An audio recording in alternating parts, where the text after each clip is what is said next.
Why these particular strikes? The PENTA enemy Career wants us Center. to get scared, wants us to run. We can only run forward and demonstrate that at the battlefield. Russia's brutality was always a known quantity, but Ukraine's stubborn resistance still surprises. This day, sharing a video of a soldier shooting down a missile with a shoulder-launched rocket. A David who wants more advanced arms to defend itself from a weakened Goliath. A call that this rare and chilling moment of terror across the country will only amplify.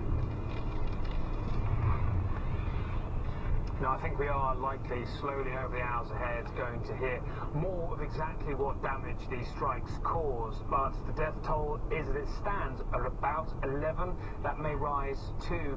Does this fundamentally mark a change in Russia's battlefield tactics? Well, I think many Ukrainians feel that their resilience will continue, that if this was the worst Russia could do, they will persist, and it doesn't change remotely what's happening on the front lines at all. And there are some saying this is more about Russia's domestic market, doing this to silence critics in the Russian elite who are wondering if Putin has any military might left to give to this particular war after a series of weeks and weeks of appalling losses on the front lines, retreats and a failed partial mobilization.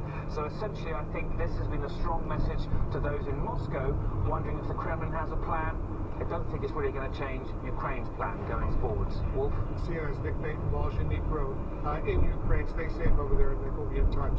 Let's get some more on all of this. Joining us right now, CNN White House correspondent MJ Lee and CNN International Diplomatic Editor Nick Robertson. MJ, first of all, I understand that Presidents Zelensky and Biden just spoke. What are you hearing from the White House tonight?